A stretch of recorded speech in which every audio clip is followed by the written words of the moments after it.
Thank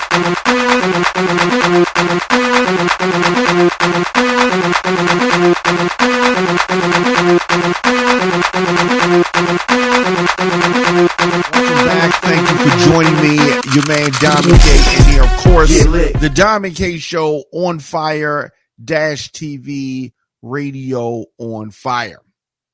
So Donald Trump and 18 of his allies have been charged in Georgia election meddling as the former president faces his fourth criminal case. 19 were indicted yesterday because of efforts to overturn Trump's massive 2020 election loss. Now, in the state of Georgia, prosecutors are using a statute normally associated with the mob. They are accusing the former president, attorneys, and other aides of a criminal enterprise to keep him in power. The nearly 100-page indictment details dozens of acts by Trump or his allies to undo his defeat, including the, besieging of Georgia's Republican Secretary of State. You're trying to get him to find enough votes. You remember that recording. Find enough votes for him to win the battleground state of Georgia. He harassed election workers who faced false claims of fraud. And there was the attempt to persuade Georgia lawmakers to ignore the will of the voters and appoint a new slate of electoral college electors who are or were favorable to Trump. A lot of issues here. Now you're going to hear Republicans talk about, election interference and other kind of foolishness. Donald Trump is running for president because he's trying to stay out of jail. And he thinks that this is going to help him stay out of jail. Donald Trump wasn't entrapped. It's not like Marion Barry when they set him up. No. Donald Trump did these things. And in one very brazen episode, it is outlined that there's a plot that involved one of his attorneys trying to access voting machines in the rural county in Georgia and steal data from a voting machine company. The indictment alleges that rather than abide by Georgia's legal process for election challenges, the defendants engaged in a criminal racketeering enterprise that attempted to overturn Georgia's presidential election result, according to Fulton County District Attorney Fannie Willis. So her office is the one that brought the case. There was a late night news conference in which she laid out many of the facts. I'm here with the prosecutors and investigators who have worked diligently on the investigation of criminal attempts to interfere in the administration of Georgia's 2020 presidential election. Today, based on information developed by that investigation, a Fulton County grand jury returned a true bill of indictment, charging 19 individuals with violations of Georgia law arising from a criminal conspiracy to overturn the results of the 2020 presidential election in this state. The indictment includes 41 felony counts and is 97 pages long. Please remember that everyone charged in this bill of indictment is presumed innocent. Specifically, the indictment brings felony charges against Donald John Trump, Rudolph William Louis Giuliani, John Charles Eastman, Mark Randall Meadows, John Cheeseborough, Jeffrey Clark, Jenna Lynn Ellis, Ray Stallings Smith III, Robert David Cheeley, Michael A. Roman, David James Schaefer, Sean Micah Treasure Steele, Stephen Cliffgard Lee, Harrison William Prescott Floyd, Travion C. Cootie, Sydney Catherine Powell, Kathleen Austin Latham, Scott Graham Hall, and Misty Hampton, also known as Emily Misty Hayes. Every individual charged in the indictment is charged with one count of violating Georgia's Racketeer, Influenced, and Corrupt Organizations Act through participation in a criminal enterprise in Fulton County, Georgia, and elsewhere to accomplish the illegal goal of allowing Donald J. Trump to seize the presidential term of office beginning on January 20th, 21. Other defendants include former White House Chief of Staff Mark Meadows, Trump attorney and former New York City Mayor Rudy Giuliani, a Trump administration Justice Department official named Jeffrey Clark, who aided the then president's efforts to undo his election loss in Georgia. Attorneys John Eastman, Sidney Powell, and Kenneth Cheesebro were also charged. Now, Fani Willis said that the defendants would be permitted to voluntarily surrender by noon on August the 25th. She also said that she plans to seek a trial date within 6 months and that she intends to try the defendants collectively. 6 months, I'm not sure about that. I don't see how 6 months she tries this 19 folks in this Georgia election meddling. It's very ambitious for her to try and put out there that she wants to make this happen within 6 months. But I don't see how it happens within 6 months. There are so many problems. I mean, there are problems from the start.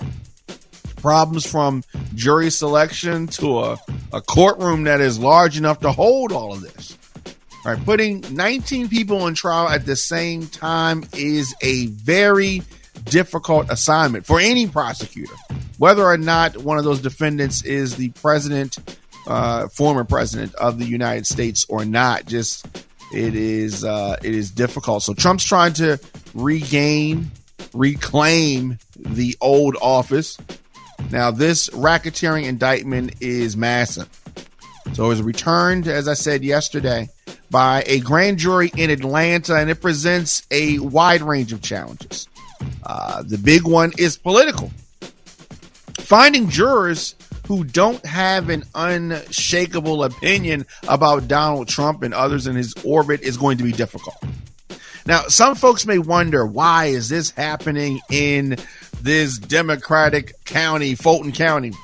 It's happening there because that's where the crimes are alleged to have taken place. So, I mean, beyond that, there's so many defendants, prosecutors, and defense attorneys will try to keep the names and conflicting stories straight for those jurors over the weeks or months to come. There are going to be countless legal details and logistics to argue, to work out, even down to trying to find a courtroom that is big enough to hold everyone. Now, there's a very lengthy litigation ahead. Lawyers for former Trump Chief of Staff Mark Meadows filed a quick motion today to transfer the case from state to federal court. Now, you know why they want to do that. They want to get in federal court because they think that works in their advantage, and it would, in this instance, work to their advantage. They said that all the actions he took were in service of his White House role, foreshadowing an argument that the Constitution makes him immune from prosecution. Now, he is absolutely not immune from prosecution. Trump himself, he tried to do the similar thing in New York to move to the federal court instead of the state case. He tried that with the falsifying business records. That bid was denied. Fulton County District Attorney Fani Willis has brought 10 other state racketeering cases since taking office in January of 2021. As an assistant DA, she used the racketeering law to successfully prosecute Atlanta public school educators in a test cheating scandal. But in one of Willis's current cases involving rapper Young Thug, jury selection began in January and is still going more than 7 months later. So this is an even bigger and unprecedented case. Her office now takes on the challenge of pursuing 13 felony counts against a former president who is fighting 3 other criminal cases and leading the Republican field in the fight for the 2024 presidential nomination. There is a lot to unpack. Several of the defendants on Tuesday accused Willis of playing politics with the indictment. Right? The defendants that committed the alleged crimes are talking about she's playing politics. Y'all did the thing, right? Y'all did it. Now, the RICO case in which rapper Young Thug is a defendant gives some insight into challenges that can arise. Some of the delays in that case have been specific to that trial, transporting defendants housed in different jails to court each day, bringing contraband to court, the arrest of a defense attorney and a courtroom deputy. But jury selection, which began in January, is still going. I mean, and that's in Young Thug's case. Now, this is partially because the trial is expected to last 6 to 9 months, meaning that a lot of prospective jurors have legitimate excuses for saying no. Now, trying a large racketeering case like this one involving Trump tends to be even more challenging for the defense than the prosecution, since defense attorneys have to care to disentangle their clients from other defendants who might be seen as more guilty. There's going to be a whole lot going on. Some defendants may try to be tried separately from former President Trump. So a RICO conspiracy case has many advantages for the prosecution, but it can also be, it's unpredictable. There will undoubtedly be a lot of pre-trial fights. There will be complex legal challenges made to the indictment itself, and that takes time.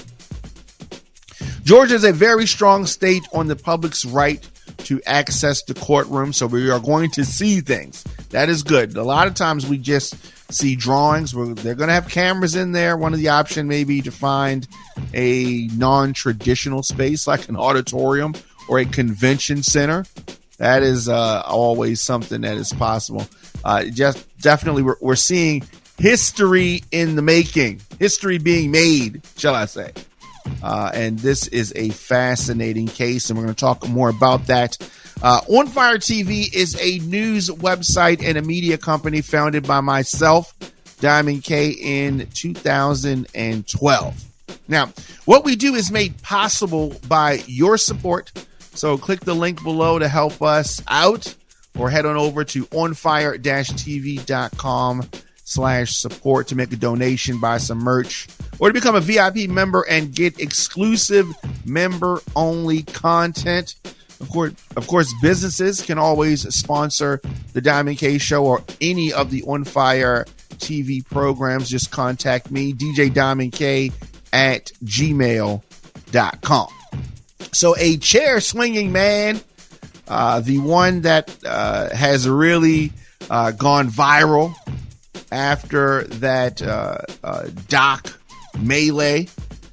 Reggie Ray is his name, and he posted bail as his GoFundMe surpassed $250,000. Wow.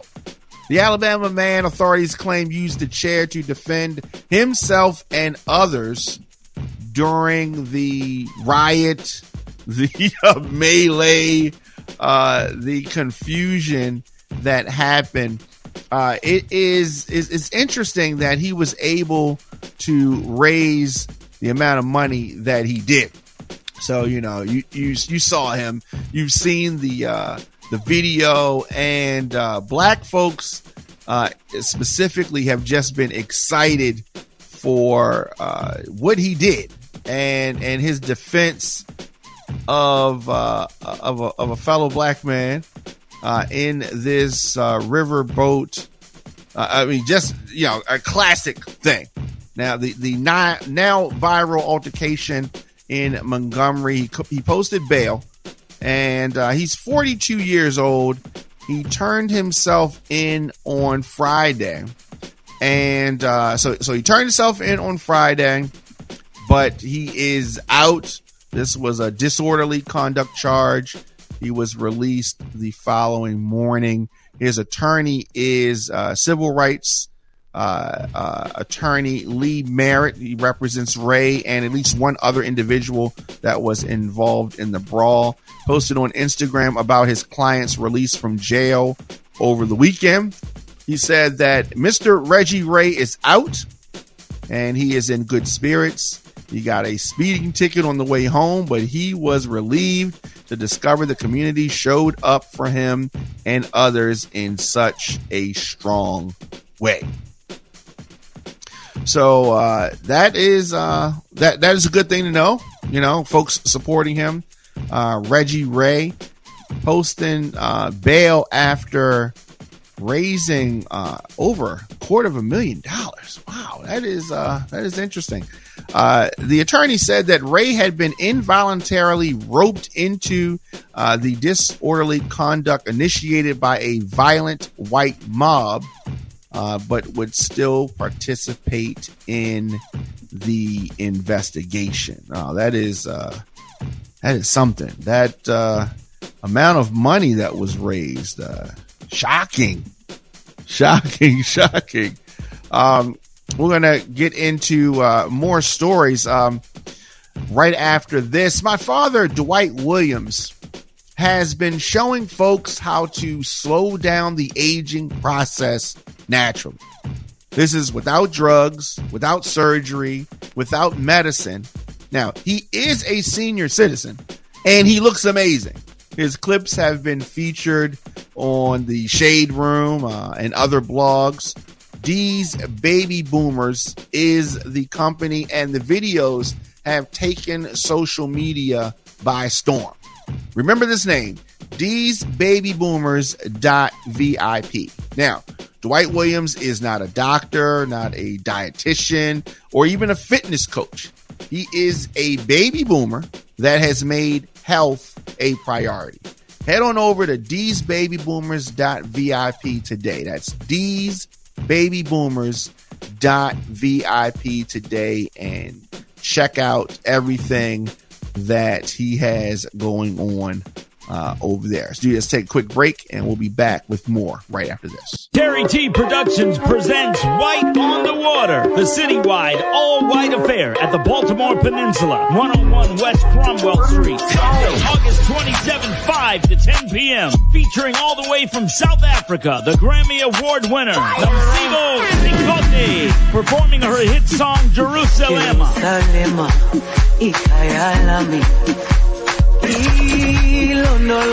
Also, Lord Day performing his hit single, Ooh, Work It. Ooh, ooh, ooh, ooh. Baltimore's hottest DJs will be on the wheel, all hosted by April Watts, Darren Big Status Peaks, and Stephen Bell. It's an open bar, y'all. All you can drink until 8 p.m. Listen, this party is gonna be damn ridiculous. Tables at just $400. Advance tickets $60. Get your tickets now at Eventbrite, M&K Music Warehouse, Security Mall, Silver Star Restaurant, 801 Bonaparte Avenue, Marshall's Music, 1946 West Pratt Street. For more info and table reservations, call 1966. It's White on the Water, the citywide, all-white affair, featuring all the way from South Africa, the Grammy Award winner, Namsibo Ricote, performing her hit song, Jerusalem. This is another Terry T production. You already know it's gonna be lit. What's up, Baltimore? This your guy, legendary DJ Terry T. Thank you for your continued support. What's going on? It's your man Diamond K. We are back. The Diamond K Show on fire, -TV, radio on fire. So much going on. Now, in Timonium, which is, in the Baltimore metro area, at a Sky Zone, there was a shooting. A suspect. He has been held without bond. The man has been charged with first-degree murder in the killing of a man at this Baltimore County trampoline park. He remains behind bars. Quentin Walker, 30 years old, was charged with murdering his ex-wife's boyfriend over the weekend at this trampoline park called Sky Zone. Now, he was allegedly there to see his daughter. Charging documents revealed that there was an altercation between Walker and Marcus Whitehead, 32 years old. Police found Whitehead at the park, shot multiple times. He was taken to shock trauma, where he later died. Now, after the shooting, Walker appeared to have called 911 to turn himself in. Officers tracked his phone and the call location. Anne Arundel County Police soon found and arrested him. Walker was allegedly inside a U-Haul truck with a Glock handgun. Whitehead's girlfriend told police that the two exchanged words before Walker shot Whitehead several times. I mean, sad situation. I'm very, very saddened that this took place, and I'm especially disappointed it occurred at a location where all of these children were. Walker told police that he lives in Colorado and flew to Maryland to see his child. He said Whitehead was, quote, staring at him and threatened to slap him, according to documents. He then moved toward Walker, who shot him with every round in his gun. Yeah, so his next court appearance is set for September the 8th. Walker will be held at the Baltimore County Detention Center without bond. Police have asked anyone with information to call them at 410-307-2020. Wow. Very sad. Very sad incident there. The loss of life. The loss of life. Make sure you follow the Diamond K Show on our Facebook page. Click that icon bell to get notified when we go live. The Diamond K Show is an On Fire TV production. You can get the show on demand. Check out the WRF Radio app, Apple Podcasts, Spotify, Stitcher, iHeartRadio, Google Podcasts, of course, youtube.com/DJ Diamond K. Now, a squeegee worker was killed and another injured in a North Baltimore shooting. Baltimore police said that one person was killed and another injured in a shooting in North Baltimore over the weekend on Friday. Today, police have identified the victim as Antonio Lee, 19 years old. Both victims were working as squeegee workers at the time of the shooting. Police said that officers responded to the 1800 block of 33rd Street around 4:40 p.m. to investigate a shot spotter alert. Now, when they arrived, they found a man suffering from multiple gunshot wounds to the body. The man was later pronounced dead at the hospital. Later, a second 19-year-old male walked into a hospital seeking treatment for non-life-threatening gunshot wounds. He told investigators that he was shot at the same location. Anyone with information is asked to call Baltimore City 410-396-2100. On Fire TV is an advertiser support audio and video network. Get breaking news, podcasts, and TV shows covering topics that are important to our culture. Head on over to onfire-tv.com. onfire-tv.com. Let's do that. Let's take a quick break, and we'll be back with more of the show after this. Discovered that the house where the explosion occurred was having hot water tank issues. The tank was located in the basement of the home. The blast caused so much destruction to this neighborhood. There's still debris scattered in people's yards this morning. Saturday morning took a terrifying turn as the home on Rustic Ridge Drive exploded and the two neighboring homes burnt to the ground. About a dozen more houses were damaged. 4 adults and 1 child lost their lives. 3 people were injured, one of which remains in the hospital. The Allegheny County Fire Marshal's office says it will investigate the water tank issues with any and all other possibilities to figure out what went wrong here. Allegheny County officials say it could take months or even years to figure that out. This incident raises concerns about water tank safety. What are the signs your water heater is about to explode? If the pressure relief valve is leaking or if it's worn out or repeatedly being replaced, if you detect a sulfur rotten egg type smell near the water heater, then turn the gas off immediately. A sad situation as it relates to the reasoning behind the Pennsylvania home explosion that took place. If you remember, we talked about it, and it was an explosion that left 5 dead. And sadly, it included a father and son that were walking near the home. According to documents, a fire marshal has revealed the incident was due to this hot water tank issue. The fire marshal's office claims that it can confirm that it is aware that the homeowners of the dwelling were having a hot water tank issue before the blast occurred. The tank was reportedly located in the basement of the home. Furthermore, officials are now reportedly investigating that information along with any and all other possibilities during the process that may explain what occurred. The Plum City Mayor, Harry Shiegel, has revealed that the 3 remaining victims that could not be identified initially have been named. These victims include Heather Oravitz, 51 years old, Michael Thomas, 57 years old, and Kevin Sabuna, 55 years old. Whether it is a hot water heater, whether it's a gas line explosion, it was a very, very serious explosion caught on Ring cameras and just shaking the whole neighborhood. It was something like, the way the explosion hit, the sound of it is just something that you do not, I'm sure, forget hearing. It ain't a real brunch unless it's iconic. Every Sunday, Belize Rooftop presents Brunch on Sunday. Brunch in Belize, featuring the L Show from 12 to 5. The best food, the best vibes, and the best view in the city. The Belize Rooftop Brunch with music by Super DJ Big L. That's right, your boy Super DJ Big L. Brunch at Belize. You ain't never experienced brunch like this with the L Show. See you soon.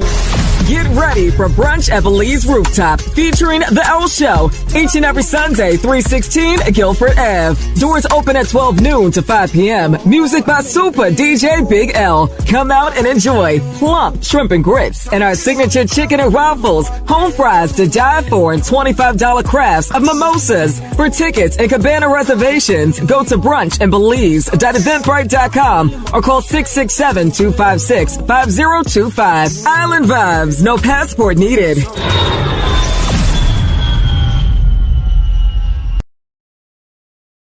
Welcome back. If you have not had a chance to check out the Belize Rooftop, you definitely need to do that. It's the perfect weather for that type of demonstration. You may have Diamond K in here, of course, the Diamond K Show on Fire -TV, Radio on Fire.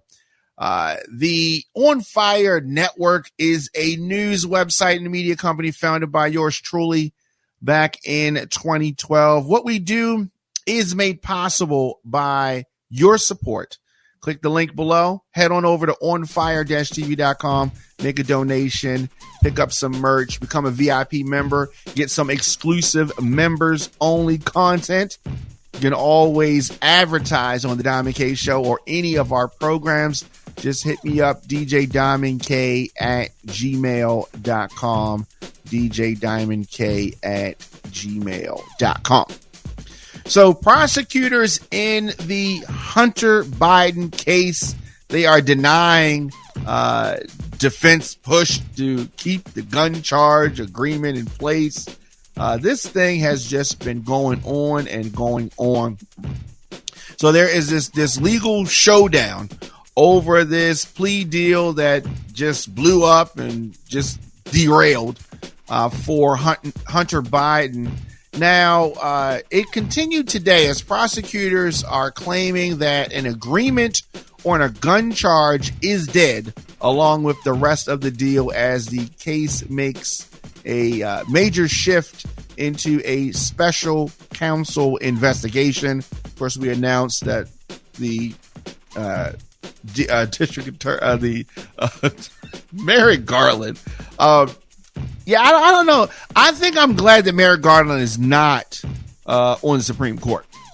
You know, I don't know about him, but he has appointed a special counsel. Now, since it has moved into this phase, the special counsel phase of the investigation, the agreement that was supposed to have wrapped up this years-long investigation of President Joe Biden's son basically came apart during a very rowdy and contentious court hearing last month. We talked about that. Prosecutors said that the two sides had continued to negotiate until the defense rejected their final counter proposal the day before U.S. Attorney David Weiss was asked to be named special counsel. Well, he wasn't asked to be named. He asked to be named. Very interesting, right? Most of the time you think that the special counsel is appointed. But in this instance, they say the special counsel was like, hey, what y'all doing? Oh, nothing. I want to be special counsel. What's up with that? And they're like, you know what? You got that. You special counsel. Like, I don't know what's up with that. But attorneys for Hunter Biden have argued that prosecutors reneged on an agreement about tax charges and said a separate agreement sparing him prosecution on a gun charge remained valid. That seems kind of strange. So they had one agreement for the tax charges, another agreement for the gun charge. I don't know. It probably was all together. Now, the agreement on the gun charge also contained an immunity clause against federal prosecution for some other potential crimes. Of course, that whole thing is gone. Now, here's my thing. Democrats are not saying that, what you're charging Hunter Biden with is not fair. This is prosecution. No, they're not saying none of that. They're saying that if you investigate Hunter Biden and he is found to be guilty, then he should be punished. And if you investigate Donald Trump and you find that he's guilty, then he should be punished, right? Democrats are saying, and independents are saying across the board, they did something wrong. They both come from rich families. They did something wrong, and they go to the trial and they found guilty by a jury of their peers. Then they should be punished. But Republicans will say, "Oh no, Donald Trump can't be punished for nothing." It doesn't make sense. It does not make sense. Both of these guys, Hunter Biden and Donald Trump, if they are found guilty, they should be punished. I mean, it ain't like really hard. It's not like rocket science. I don't understand the fascination or why it is so difficult for folks to hold these people accountable for their actions. I don't see what the fascination is. Now, parents of an 11-year-old young black boy who was assaulted by a white lady at a community pool has filed a lawsuit against the woman, claims that she also pulled their daughter's hair and called them the N-word and was acting like a real N-word. Okay? So some justice could be on the verge of being served. Apartment manager caught on camera appearing to assault a child at the pool. She has been arrested, and police say the boy wasn't the only victim. Good evening, I'm Chad Silber. And I'm Julie Luck. The manager reportedly asked the kids who did not live at the apartment complex to leave. Video of the tense moments, including a drink poured on the 11-year-old, sparked outrage online. WFMY News 2's Giselle Thomas spoke to the family involved. 62-year-old Kimberly Jennings was charged with 2 counts of simple assault on a child under 12. Tenants at Sedgefield Garden Apartments say they managed the apartment, that she managed the apartment for about 3 years. Now, the family involved lived nearby, but not at the complex, and say they would regularly visit the privately owned pool. She untwists the Coke bottle and starts splashing it on me. Then she hits me twice, like here and here. That's how 11-year-old Jace Leary describes what happened with an apartment complex manager Wednesday. The parents of the young man, he was physically assaulted and drenched in soda by this white woman. They have filed this federal lawsuit, and according to documents, the woman involved, Kimberly Jennings, is facing charges of discrimination, assault and battery, and intentional infliction of emotional distress. The parents, Joel and Robert Uri, are also going after the apartment complex and the real estate company for damages as well. So, you remember the initial incident. Jennings reportedly got upset with the 11-year-old and his 8-year-old sister for using the pool at the apartment complex that she manages. Now, the two then made an attempt to leave the premises, but instead the boy was slapped multiple times with the baking soda poured on him, and the young girl's hair was reportedly pulled, followed by a slap. The Uris also revealed in documents that Jennings told their son he was acting like a real N-word. The Jennings were reportedly arrested on assault charge in that incident, but the parents say that their kids are still affected by what happened. See, Jennings was arrested. And so they are taking this further, as they should. The way that the lady behaved was horrible, and she definitely should be held accountable for those actions. Definitely should be held accountable. Former President Barack Obama's brother calls him a snake on Twitter.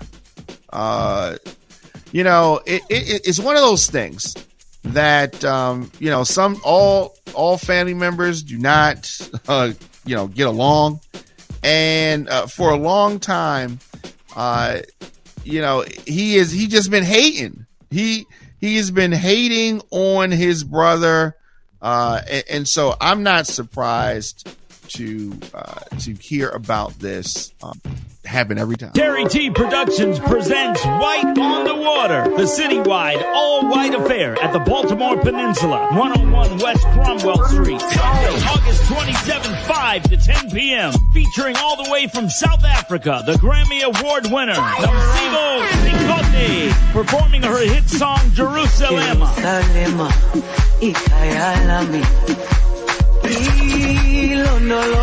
Also, Lord Dave performing his hit single, Ooh, Work It. Ooh, ooh, ooh, ooh.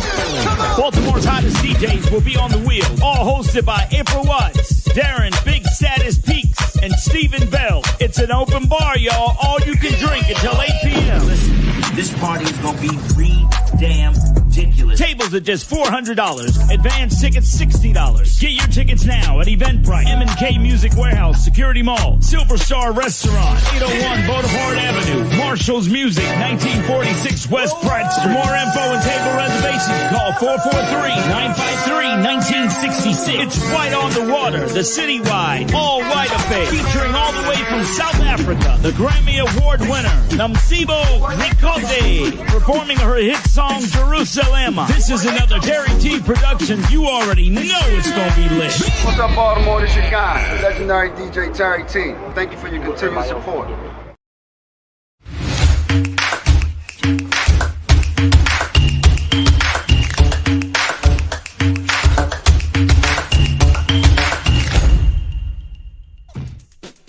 Welcome back. Your man Diamond K in here, the Diamond K Show. It looks like Tiffany Haddish has a new show concept that is coming to a TV near you. According to the Hollywood Reporter, Tiffany Haddish is producing a new show about successful women dating homeless men. That is right. Now, per the outlet, she was inspired to produce the show because she once experienced homelessness. I experienced homelessness myself and found that there was a stigma on it that I don't think should be there, she explained. Everyone deserves to be loved. Everyone deserves to have someone supporting them and caring for them, not necessarily carrying them all the way. It's really important for people to make sure that they know that, because it's really hard to be homeless. So many people are isolated and living in the streets alone. It is unclear if Chloe and Tristan will be joining the cast, as she is currently housing him as her roommate for now. Yeah, I mean, maybe it's going to be like one of those fairy tale movies and have a happy ending. But I don't know if this is going to work. Like, I don't know if this is going to be a big money maker for Tiffany Haddish. Is this something that you would want to see? Would you sit down and watch a show like this where folks are finding love with successful women, are finding love with homeless folks? I don't know if that is the best. I don't know if that's the best use of things or not. But some thieves have, looted Nordstrom, the third flash mob robbery in LA County within 1 week. That is crazy. Okay. So last week, a group of 40 criminals pulled up to the YSL store at the American in Glendale, California, before getting away scot-free with over $300,000 of luxury designer merchandise. Now, this week, another masked group pulled off a daring heist about 30 minutes away from Topanga Mall in Canoga Park. Now, actions like this have been, just on the rise. It's just been a repetitive thing. Now, LA County is now considered the epicenter for flash mob robberies. The incident at Topanga Mall, just got a response from the mayor of Los Angeles, Karen Bass, who, along with many other residents of LA County, have become frustrated with state regulations that discourage employees from stopping criminal acts in progress. Now, what happened today at the Nordstrom in the Topanga Mall is absolutely unacceptable, the mayor wrote. Those who committed these acts and acts like it are in neighboring areas and must be held accountable. The Los Angeles Police Department will continue to work to not only find those responsible for this incident, but to prevent these attacks on retailers from happening in the future. Like, this is kind of crazy. Like, this is getting out of hand. And when they start talking like this, I think that law enforcement is going to start taking it to the next level. I really hope that folks get this in order and just stop, because the mayor and whoever else she brings in is not it's not going to be pretty. It's not going to be pretty. We need to stop this.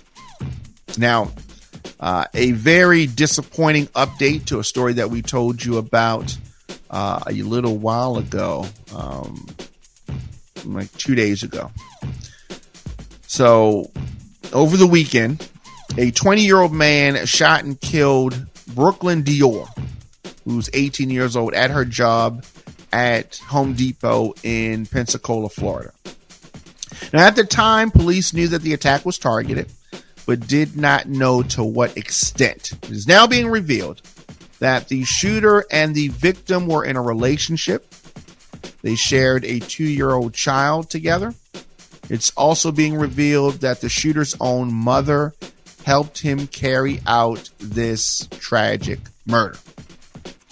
Now, according to WEAR News, Sheila Agee, 50 years old, helped her son, Keith, who's 20, kill Brooklyn Dior inside a local Home Depot. Investigators were able to retrieve text messages between the mother and son that explicitly show that Sheila was fully aware of Keith's attempt to kill Brooklyn, and even telling him where to find Brooklyn inside of the store.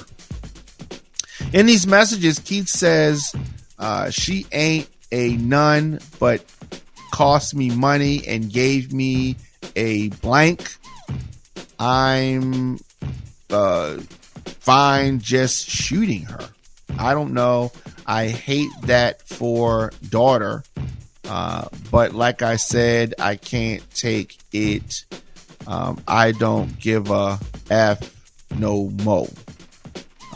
In which Sheila replied, okay, I'll call you and tell you, MF, if you want to go to jail, I'll tell you when we get close. But if you don't come, kill her.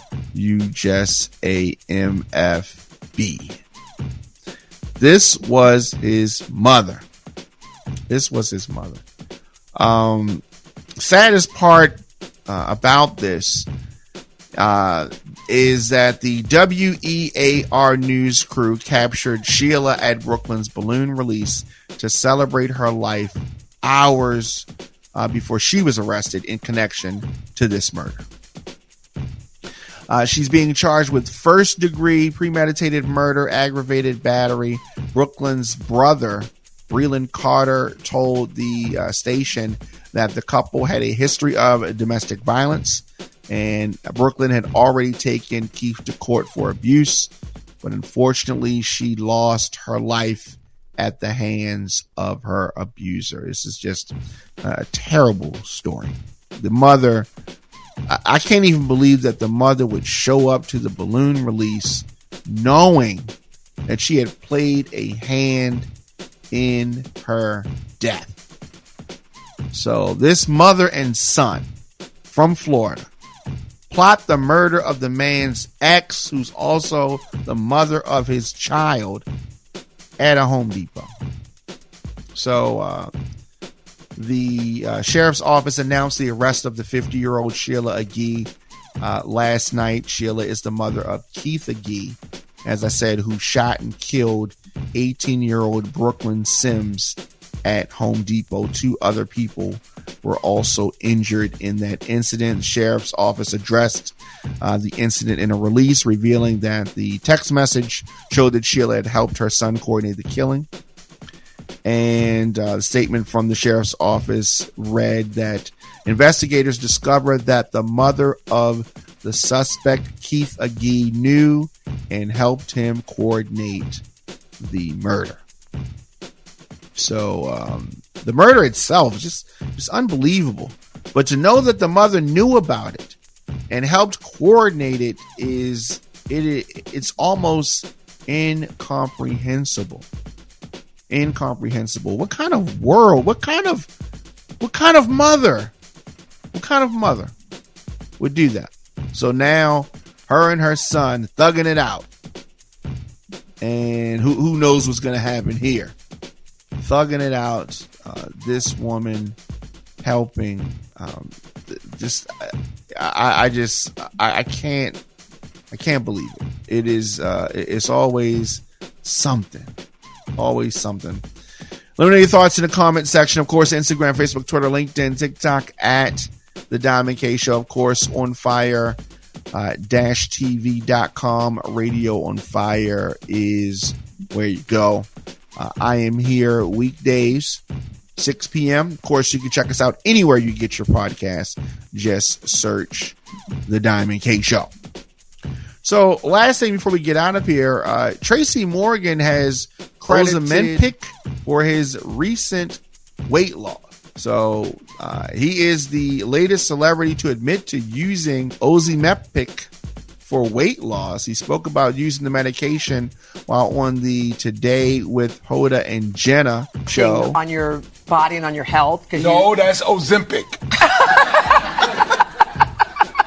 That's how this weight got lost. You're not. Are you really on Ozempic? Ozempic. No, you're not. We ain't got one of those papers to get you get prescription? Medicine? Yeah. Prescription. We ain't got a prescription, and I got Ozempic. No, you did. I ain't letting it go. Not even for you, Jim. Like hijacking a plane, there's always some dude that wants to, when the pilot have a heart attack or something, there's always some dude that's going to land the plane. Yeah. He's talking to the dude in the tower. Yeah. And how are we going to help you land this big baby, Jim? Jim. Wait, are you really on Ozempic? Yeah. Oh, okay. Well, you look great. Every Thursday. All right. Thank you, Trace. All right. Cuts my appetite in half. Wow. Well, you look good, Trace. I only eat half a bag of Doritos.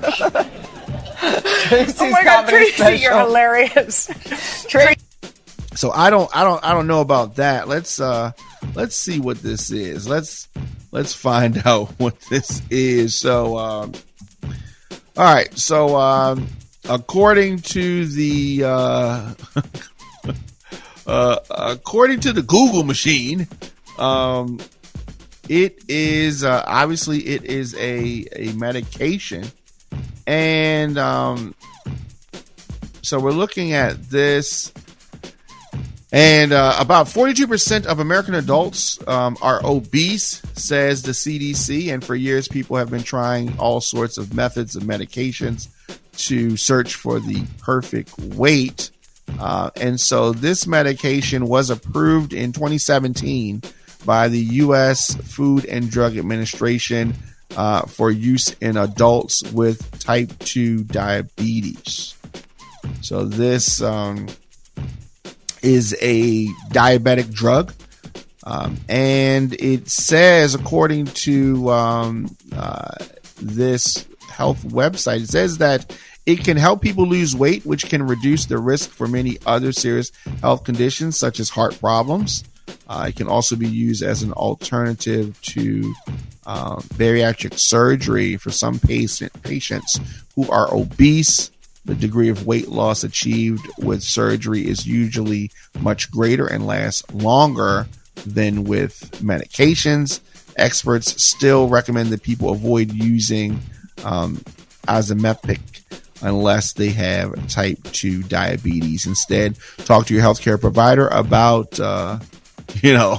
doing something better. So it is a diabetic drug, and please don't take that unless you are prescribed by a doctor and you have type 2 diabetes. So he is a comedian, and they tend to try to be funny. Now, while he was, I guess, trying to be funny, he was letting ladies know that he was serious while he was still, throwing some humor out there. But folks need, don't take, unless you're prescribed by a doctor, do not take any diabetic drug, please. It is the last thing that we need. Is for that to happen. So I don't know. I am going to be back here tomorrow, 6 p.m. Thanks for tuning in. Thank you for listening. Of course, The Diamond K Show is an On Fire TV production. You can join me as I unpack news and issues affecting America. The Diamond K Show streaming at onfire-tv.com or wherever you get your podcasts. I am here and we are going to talk about it, whatever it is. All right. Now, On Fire TV, of course, is a news website and a media company founded in 2012 by yours truly, Diamond K. What we do is made possible by your support. So click the link below to help us out. Head on over to onfire-tv.com, make a donation, buy some merch, become a VIP member, get exclusive member-only content. Businesses can always sponsor the Diamond K Show or any of the On Fire-TV programs. Just contact me, DJ Diamond K at gmail.com, DJ Diamond K at gmail.com.